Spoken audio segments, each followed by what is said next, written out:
High hello welcome friends. ఈ వీడియోలో వచ్చేసి మనం ఇన్కమ్ ఫ్రమ్ హౌస్ ప్రాపర్టీలో మొత్తం థియరీ చెప్పినాము. ఇప్పుడు సిగ్నిఫికెంట్ కేస్ లా అండ్ మనం నెక్స్ట్ ఏముంటే టెస్ట్ యువర్ నాలెడ్జ్ క్వశ్చన్స్ ఈ రెండు చూద్దాం. ఫస్ట్ కేస్ లా వచ్చేసి Chennai properties and investment limited versus సిటీకి సంబంధించి R Rayala corporation private limited or income tax వాళ్ళకి సంబంధించి రాజ్ దాద్కర్ అండ్ అసోసియేట్స్ కి సంబంధించి ఇది ఇష్యూ ఇది అండ్ దాని మీద వచ్చిన డెసిషన్ ఇది. ఇష్యూ ఏముంది అండ్ డెసిషన్ ఏముంది అనేది చూద్దాం. ఫస్ట్ ఇష్యూ ఏమంటే ఒక rental income from business are leasing out ప్రాపర్టీకి సంబంధించి ఉంది. ఆ ఇన్కమ్ ని మనం ఇన్కమ్ ఫ్రమ్ హౌస్ ప్రాపర్టీలో చూపించాలా ఆర్ పీజీబీపీలో చూపించాలా అనేది ఫస్ట్ ఇష్యూ. మనం ఎట్లా చూపించాలి అంటే ఒక ఇన్కమ్ మనకి రన్ అవుతుంది అనుకోండి, అది కంటిన్యూస్ గా ఇన్కమ్ అయ్యి అండ్ దాని యొక్క మెయిన్ ఆబ్జెక్టివ్ కూడా దాదే ఉందనుకోండి. రెంటల్ నుంచే మెయిన్ ఆబ్జెక్టివ్ ఉంటే దాన్ని బిజినెస్ ఇన్కమ్ గా తీసుకుంటాం. ఒకవేళ దాని మెయిన్ ఆబ్జెక్టివ్ వచ్చేసి వేరే ఉంది అండ్ ఇది అడిషనల్ ఇన్కమ్ గా వస్తుంది అంటే దీన్ని రెంటల్ ఇన్కమ్ గా చూపించుకోవాలి. ఇక్కడ రెండు కంపెనీస్ ఏవైతే ఉన్నావో first Chennai properties limited and Rayala corporation కి సంబంధించి వీళ్ళిద్దరు main objective of the company వచ్చేసి రెంటింగ్ ఇచ్చుకోవడమే. ఓన్లీ ఎంగేజ్డ్ ఇన్ బిజినెస్ లోనే ఉంది అండ్ దీని యొక్క మెయిన్ ఆబ్జెక్టివ్ వచ్చేసి రెంటింగ్ అవుట్. సో వీళ్ళు వచ్చేసి ఏదైనా చూపించుకోవాలి, ఇన్కమ్ వచ్చేసి బిజినెస్ ఇన్కమ్ గా చూపించుకోవాలి. ఈ ఎంటైర్ ఇన్కమ్ ఏదైతే వస్తుందో టాక్సబుల్ హ్యాస్ బిజినెస్ ఇన్కమ్, వీళ్ళు కూడా taxable has business income. But ఈ రాజ్ దాద్కర్ అండ్ అసోసియేట్ కేసులో ఏం జరుగుతుందంటే ల్యాక్ ఆఫ్ సఫిషియంట్ మెటీరియల్, అంటే సబ్స్టాన్షియల్ ఇన్కమ్ నాకు లెట్ అవుట్ నుంచే వస్తుంది మనం ప్రొవైడ్ చేయలేకపోయినాం అనుకోండి, అట్లాంటి కేసులో ఇన్కమ్ ఫ్రమ్ హౌస్ ప్రాపర్టీలో చూపించాలి. అంటే నాకు వచ్చే ఇన్కమ్స్ అనేది major source of income rental income ఉంటే అండ్ అది రెగ్యులర్ బిజినెస్ ఉంటే అండ్ దాని నా యొక్క మెయిన్ ఆబ్జెక్టివ్ రెంట్ కలెక్ట్ చేయడమే ఉంటే అట్లాంటి కేసులో బిజినెస్ లో చూపించాలి. ఇక్కడ సఫిషియంట్ ఇన్ఫర్మేషన్ లేనప్పుడు హౌస్ ప్రాపర్టీలో చూపించుకోవాలి. Next CIT versus NDR warehousing private limited. Actual గా ఈ కేసులా చూసుకుంటే ఇట్లా కేసులా చాలా జరుగుతున్నాయి. అంటే కొంతమంది బిజినెస్ లో చూపించడం, కొంతమంది హౌస్ ప్రాపర్టీలో చూపించడం. ఇట్లా ఇన్కమ్ ట్యాక్స్ ప్రాపర్టీ వాళ్ళు మీరు ఇన్కమ్ ని హౌస్ ప్రాపర్టీలో చూపించకూడదు, బిజినెస్ లో చూపించాలని, బిజినెస్ లో చూపించిన వాళ్ళకి హౌస్ ప్రాపర్టీలో చూపించాలని చాలా ఇష్యూస్ రైజ్ అయినాయి. బట్ ఇది లాస్ట్ ఒక 3 ఇయర్స్ బ్యాక్ అని అనుకుంటా, 3 ఇయర్స్ బ్యాక్ ఏం చెప్పినా అంటే ఫస్ట్ ఆఫ్ ఆల్ ఏదైనా ఇన్కమ్ ఉందంటే అతనే డిసైడ్ కావాలి ఆ యొక్క ఇన్కమ్ అనేది అతనికి బిజినెస్ ఇన్కమా హౌస్ ప్రాపర్టీ ఇన్కమా ఆర్ బిజినెస్ ఇన్కమా క్యాపిటల్ గెయిన్ ఇన్కమా. ఏ ఇన్కమ్ అనేది అతనే డిసైడ్ కావాలి, ఎందుకంటే అతని యొక్క నేచర్ ఆఫ్ బిజినెస్ అతనికి మాత్రమే తెలుసు కాబట్టి. ఫస్ట్ ఆఫ్ ఆల్ అతను ఏ దానిలో ఉన్నా కంపల్సరీ వేయాలి. ఆ వేసినది income tax officer question raise చేయకూడదు, క్వశ్చన్స్ అనేది వేయకూడదు. నువ్వు ఇందులో ఎందుకు వేసినావు, ఇందులో ఎందుకు వేయలే, ఇందులో ఎందుకు వేసినావు, ఇందులో ఎందుకు వేయలే అని క్వశ్చన్ రైజ్ చేయకూడదు.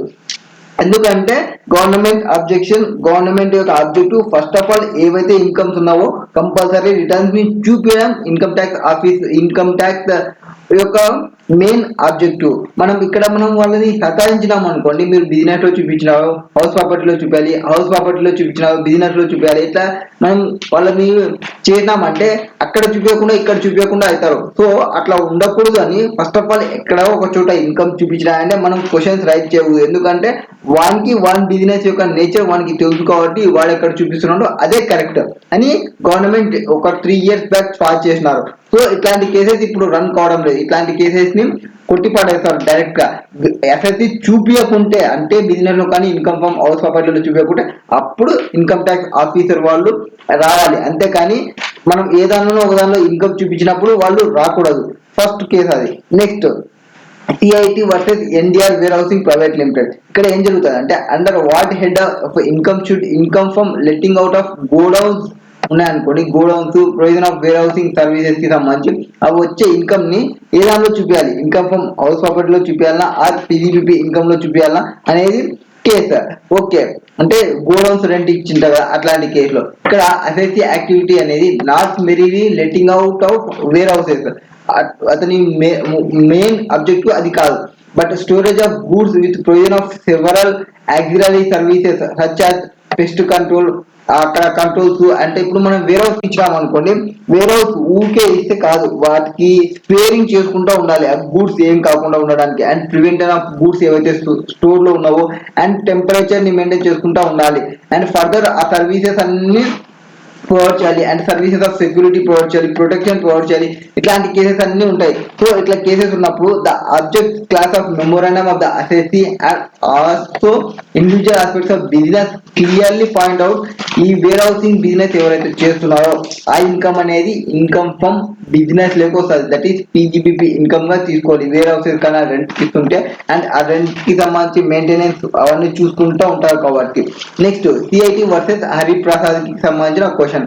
Can benefit of self occupation of house property under section 23(2) be denied to HUF on the ground that it being fictional entity కాబట్టి cannot occupy house property. ఇక్కడ ఏం చెప్తున్నా అంటే సెల్ఫ్ ఆక్యుపై ఉన్నప్పుడు ఈ బెనిఫిట్స్ ఏమన్నా వస్తావు కదా ఆ క్లైమ్ చేయొచ్చు. ఆ బెనిఫిట్ చేయకూడదు ఎందుకంటే అది ఫిక్షనల్ ఎంటిటీ, హెచ్యుఎఫ్ అనేది పర్సన్ కాదు అని అసెసింగ్ ఆఫీసర్ వాళ్ళు చెప్తున్నారు.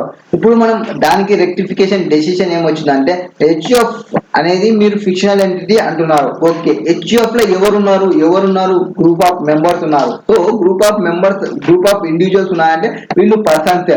ఈ పర్సన్స్ ని మీరు artificial person of fictional entities అని ఎట్లా అంటారో అనేది ఫస్ట్ క్వశ్చన్ రైజ్ చేసింది. అండ్ ఈ ఇండివిజువల్ అన్నామంటే కంపల్సరీ వాళ్ళు న్యాచురల్ పర్సన్సే అయి ఉంటారు. సో ఇక్కడ వచ్చేసి ఈ హెచ్యుఎఫ్ లో కంపల్సరీగా టోటల్ గా హెచ్యుఎఫ్ న్యాచురల్ పర్సన్స్ ఉంటారు. అండ్ దీనికి సపరేట్ కేటగిరీ అనేది ఏం రాదు. ఇక్కడ మన కంపెనీ అనుకోండి, సపరేట్ బాడీ కార్పొరేట్ అంటే మనం సపరేట్ పర్సన్ గా చూసుకుంటాము. మేబీ మన కంపెనీ అయితే ఫిక్షనల్ ఎంటిటీ అని చెప్పొచ్చు. అట్లాంటి కేసులో డైరెక్ట్ పీజీపీకి చూపించుకుంటాం. బట్ ఇక్కడ వచ్చేసి హెచ్యుఎఫ్ లో ఆల్ మెంబర్స్ ఉంటారు, వాళ్ళు కూడా న్యాచురల్ పర్సన్స్ ఉంటారు. అండ్ ఈ హెచ్యుఎఫ్ లో మాక్సిమం వాళ్ళే రిసైడ్ చేస్తున్నారు అనుకోండి. హెచ్యుఎఫ్ వాళ్ళు ఏదైతే బిల్డింగ్ ఉందో ఆ బిల్డింగ్ లో వాళ్ళే రెసిడెన్స్ చేస్తున్నప్పుడు అట్లాంటి కేసులో HUF can not consist of artificial persons. It can not B self fictional entities అని మనం చెప్పకూడదు. హెచ్యుఎఫ్ అనేది క్లైమ్ చేయొచ్చు. సెల్ఫ్ ఆక్యుపేషన్ లో ఉన్నాయంటే సెక్షన్ 23 ప్రకారం ఏవైతే బెనిఫిట్స్ వస్తావో ఆ బెనిఫిట్ ని వాళ్ళు క్లైమ్ చేయొచ్చు. Next CIT versus Asian hotels limited. ఇక్కడ notional interest. Can national interest on interest-free deposits received by the assessee in respect of shops ఈ షాప్స్ లెట్అవుట్ ఇచ్చినప్పుడు మనకు కొన్ని డిపాజిట్స్ వాళ్ళు కలెక్ట్ చేస్తుంటారు. ఒక 3 months అడ్వాన్స్, 4 months అడ్వాన్స్ అని. దాని మీద ఇంట్రెస్ట్ ఫ్రీగానే మామూలుగా అయితే వాళ్ళు ఓనర్స్ వాళ్ళు ఏమి ఇంట్రెస్ట్ ఇయ్యరు.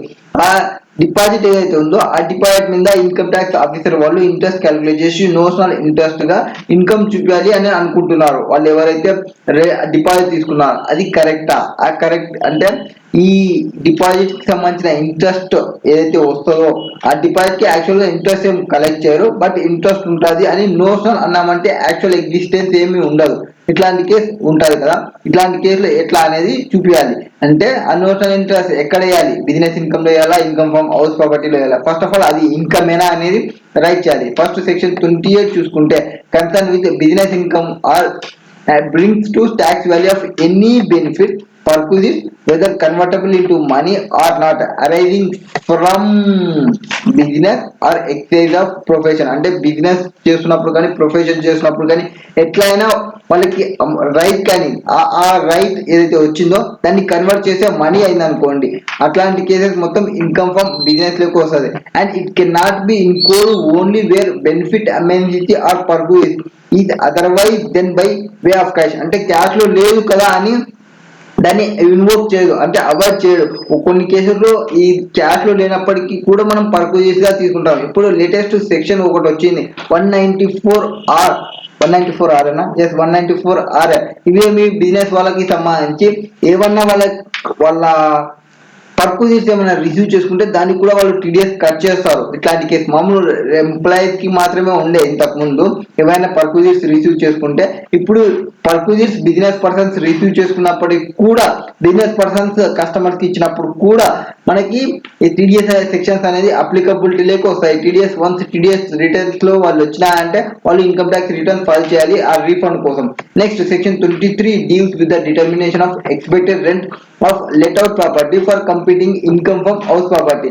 ఈ కంటెంప్లేషన్ పాసిబుల్ రెంట్ ఏదైతే ఉందో and certainly not interest on fixed deposit. దానిపైన ఫిక్స్డ్ డిపాజిట్ పైన ఏమి ఇంట్రెస్ట్ అనేది రాదు, ఏమి మనం తీసుకోము. ఆ ప్లేస్ ఏవైతే టెనెంట్ పే చేసి ఉంటారో. So that's the notional interest అనేది neither assessable as business income అని చెప్పకూడదు, నార్ ఇన్కమ్ ఫ్రమ్ హౌస్ ప్రాపర్టీ అని చెప్పకూడదు, ఎందుకంటే ఆడ యాక్చువల్ రిసీట్ ఆఫ్ ఇన్కమ్ అనేది ఏం లేదు కాబట్టి.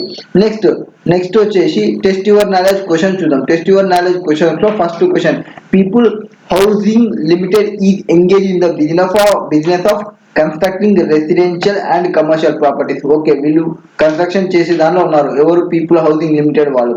Next, one of the building property was included in flowing stock, that is stocking trade లో పెట్టాం. స్టాకింగ్ ట్రేడ్ ఉన్నప్పుడు ఏం చూసుకోవాలంటే కంప్లీషన్ సర్టిఫికేట్ నుంచి ఒక 2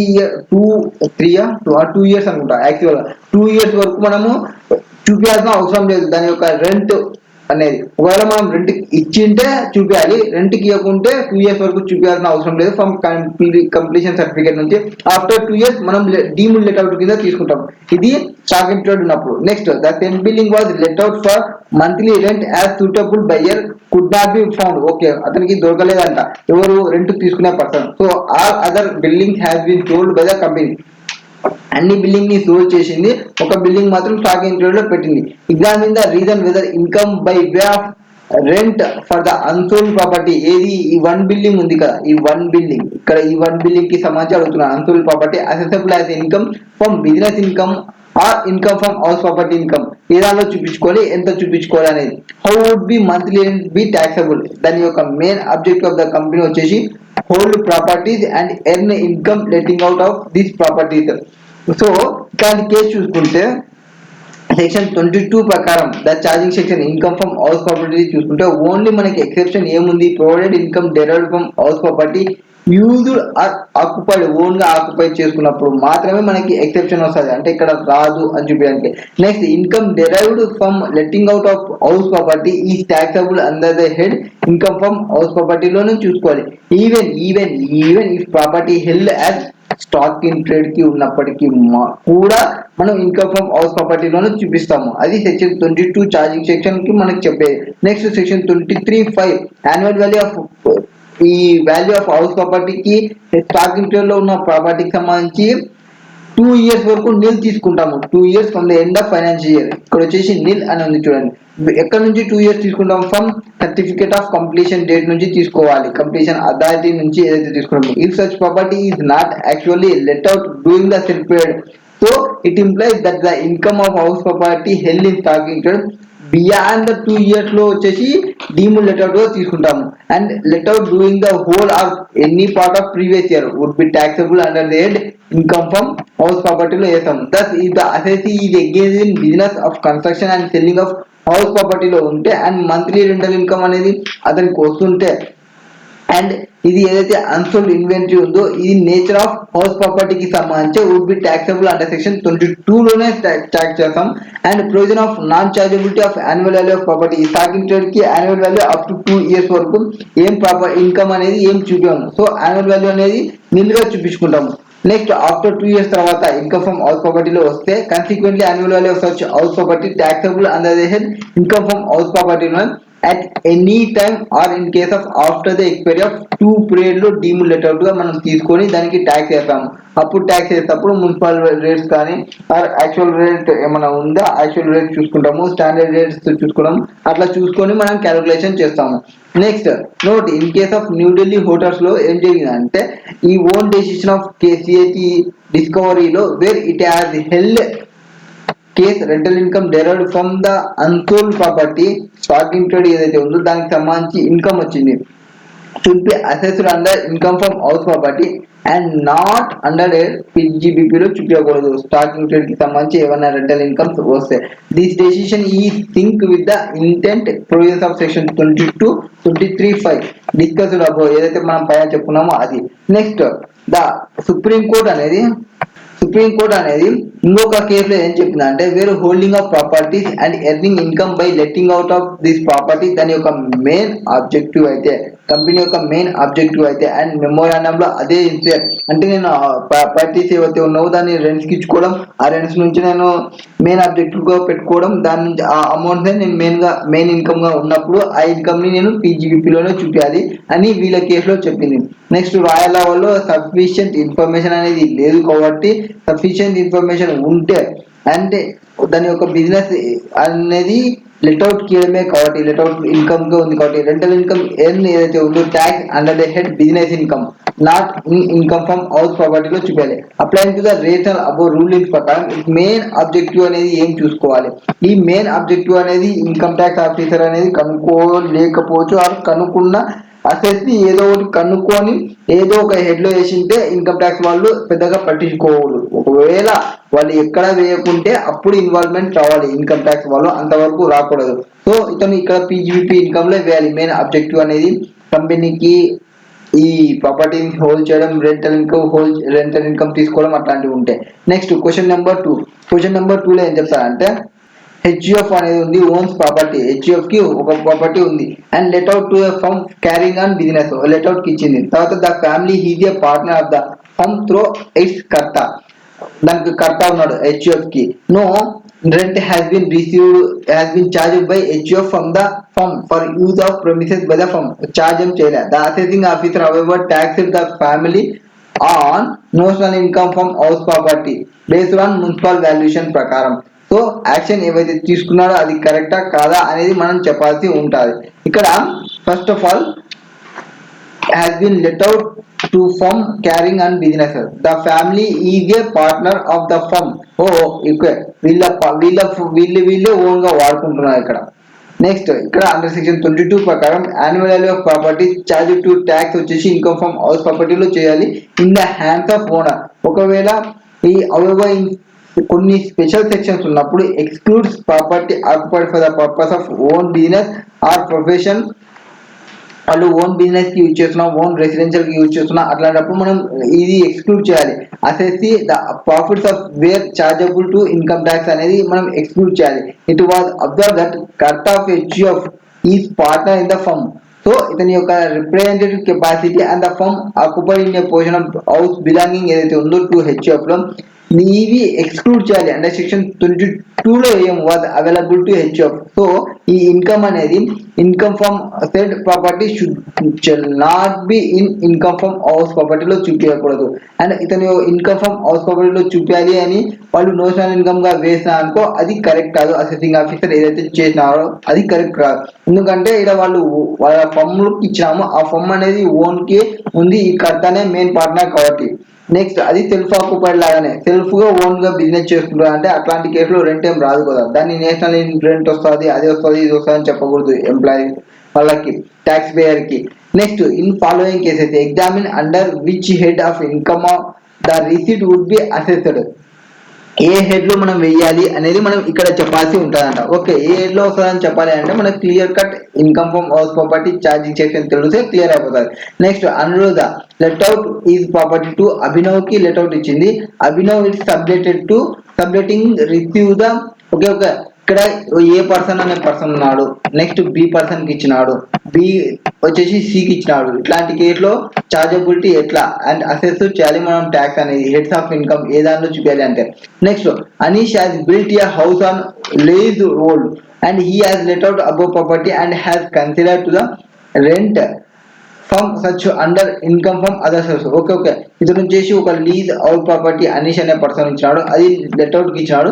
ఆ లెట్ అవుట్ కి వచ్చినది ఇన్కమ్ ఫ్రమ్ అదర్ సోర్స్ కి అని అనుకుంటారు. అండ్ డిడక్షన్ ఏవైతే అతను repairs, services, security charges, insurance అవన్నీ ఉంటాయి కదా, దానికి సంబంధించి ఒక 50% రిసీట్ లో ఎంతైతే ఉందో 50% డిడక్షన్ క్లెయిమ్ చేసినాడు. ఒకవేళ మనం ఇన్కమ్ ఫ్రమ్ హౌస్ ప్రాపర్టీలో చూసింటే మనకి 30% వస్తుండే స్టాండర్డ్ డిడక్షన్. ఇతను 50% క్లెయిమ్ చేయడానికి ఇన్కమ్ ఫ్రమ్ అదర్ సోర్స్ లో చూపిస్తున్నాడు. ఇది కరెక్టా కాదా అని చూపించాలి.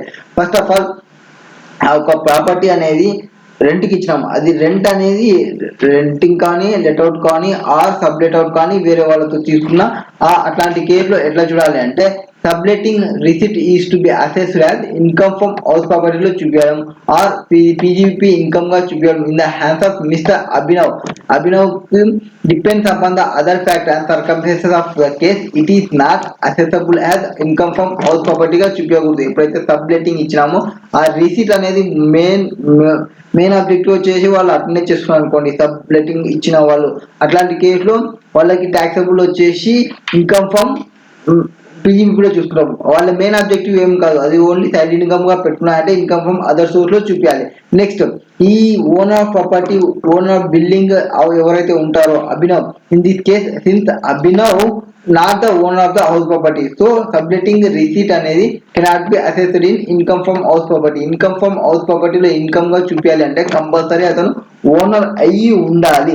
ఓనర్ కాకుంటే ఇన్కమ్ అతనికి కాదు, ఇతనికి చూపించకూడదు. ఈవెన్ తో వాళ్ళు అగ్రిమెంట్ డీడ్స్ రాసుకున్నా కూడా అది కరెక్ట్ కాదు. అట్లాంటి కేసులో కూడా మెయిన్ పర్సన్ కే ట్యాక్స్ వేస్తాము. Next since Anish is the owner of the property building, in the case the receipt would be accessible as income from, ఒకవేళ అతను ఓనర్ అయితే అతను పేరు పైన ఉంటే అప్పుడు ఇన్కమ్ ఫ్రమ్ హౌస్ ప్రాపర్టీలో చూపించాలి. ద ఓనర్షిప్ ఆఫ్ ల్యాండ్ అనేది not prerequisite of the assessment of income under section head and 30% NAV కూడా అలో చేస్తుంది. డిడక్షన్ అండర్ సెక్షన్ 24 ఏవైతే ఇంట్రెస్ట్ ఉన్నాయో అవి కూడా మనం క్యాలిక్యులేట్ చేయొచ్చు. ఇవి ఏ బి క్వశ్చన్ కి సంబంధించినది.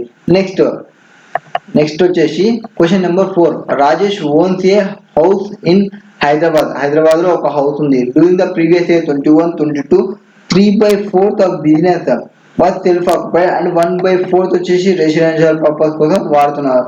So residential purpose of rent of 12,000 rent కి ఇచ్చినాము రెసిడెన్షియల్ పర్పస్ కోసం వేరే వాళ్ళకి, అది 12,000. సెల్ఫ్ ఆక్యుపైడ్ గా 1/4 లో ఉన్నాము. నెక్స్ట్ ఆ tenant వేకేటెడ్ the property and February 28, 2022 లో అతను వేకేట్ చేశాడు. Property was vacate during March month లో అది వేకేట్ గా తీసుకుంటాము. Next rent for the month of January 2022 and February 2022 could not be released in spite of owners ఎఫోర్ట్ ఉంది and ఇది compulsory ఉండాలి. రూల్ 4 ప్రకారం సాటిస్ఫై చేసింటే, అంటే సాటిస్ఫై చేసిన అంటే యాక్చువల్ రెంట్ ఎంతైతే వస్తుందో ఆ అమౌంట్ నుంచి మనం ఈ అన్రియలైజ్డ్ రెంట్ ని తీసేయాలి. అన్రియలైజ్డ్ రెంట్ కూడా ఎప్పుడు ట్యాక్స్ అవుతుంది అంటే ఎప్పుడైతే మనం యాక్చువల్ రిసిప్ట్ తీసుకుంటామో ఆ కేసులో ఒకటే ట్యాక్సబుల్ అవుతుంది. And municipal value of property వచ్చేసి 4 lakhs per annum. Fair variant వచ్చేసి 4,40,000. ఫస్ట్ కేసులో మనం ఏం చూడాలి, విచ్ ఎవర్ ఈజ్ హయ్యర్ చూడాలి. విచ్ ఎవర్ ఈజ్ హయ్యర్ అంటే 4 lakhs 4,40,000, which ever is higher 4,40,000 తీసుకోవాలి. ఈ 4,40,000 4,80,000 విచ్ ఎవర్ ఈజ్ లోయర్ తీసుకోవాలి, దట్ ఈస్ 4,40,000 అవుతుంది. మున్సిపల్ ట్యాక్స్ వచ్చేసి 10% ఆఫ్ మున్సిపల్ వాల్యూ. ఈ మున్సిపల్ వాల్యూ ఏది ఇక్కడ ఉంది, ఈ 4 lakhs ఉంది కదా, 4 lakhs పైన 10% వేయాలి. లోన్ ఆఫ్ 30 lakhs తీసుకున్నారు. Was taken by him during the year 2022 for acquiring the ప్రాపర్టీని అక్వైర్ చేయడానికి. అండ్ ఇంట్రెస్ట్ పే చేసినది 1,48,000 పే చేసినాడు. Complete Rajesh income from house property నుంచి ఎంత ఇన్కమ్ అనేది చూసుకోవాలి. ఓకే, ఇక్కడ రాజేష్ కి వచ్చేసి ఆ హౌస్ అనేది ఓన్ హౌస్ ఇన్ హైదరాబాద్ లో ఉంది. అండ్ ఇక్కడ కొంతవరకు లెట్అవుట్ ఇచ్చినాము, కొంతవరకు సెల్ఫ్ ఆక్యుపైడ్ ఉంది. అట్లాంటి కేసు మనం చెప్తున్నాం. ఫస్ట్ ఆఫ్ ఆల్ ఇక్కడ 2 houses ఉన్నాయి. యూనిట్ 1 వచ్చేసి 3/4 used by the year. Rajesh for self occupation use చేస్తున్నాడు throughout the year and no benefits is derived from the unit నుంచి. నో బెనిఫిట్స్ ఏమి అనేది మనం క్లెయిమ్ ఏం చేయము. And it will be treated as self occupied and its annual value will be nil, కాబట్టి municipal tax అట్లాంటివి ఏమీ రాదు. నెక్స్ట్ యూనిట్ 2 చూసుకుంటే 1/4 వచ్చేసి బిజినెస్ కి సంబంధించినది. సో దాని యొక్క యాన్యువల్ వాల్యూ చూసుకోవాలి. ఫస్ట్ ఆఫ్ ఆల్ 3/4 కి యాన్యువల్ వాల్యూ వచ్చేసి 0 అవుతుంది, డిడక్షన్ ఏం రాదు. సెకండ్ కేసులో ఎంతైతే అమౌంట్ మిగులుతుందో 1,48,000 డివైడెడ్ బై ఇంటూ 3/4 చేస్తే మనకి 1,11,000 వస్తుంది. ఈ 1,11,000 అనేది ఇంట్రెస్ట్ మనం పే చేసినది కాబట్టి మనకి డిడక్షన్ అనేది ప్రొవైడ్ చేస్తారు సెక్షన్ 24 ప్రకారం. నెక్స్ట్ ఇక్కడ క్యాలిక్యులేట్ చేసినారు, ఇంకో క్యాలిక్యులేషన్ చేసినారు. నెక్స్ట్ క్యాలిక్యులేషన్ తర్వాత అయిపోయింది.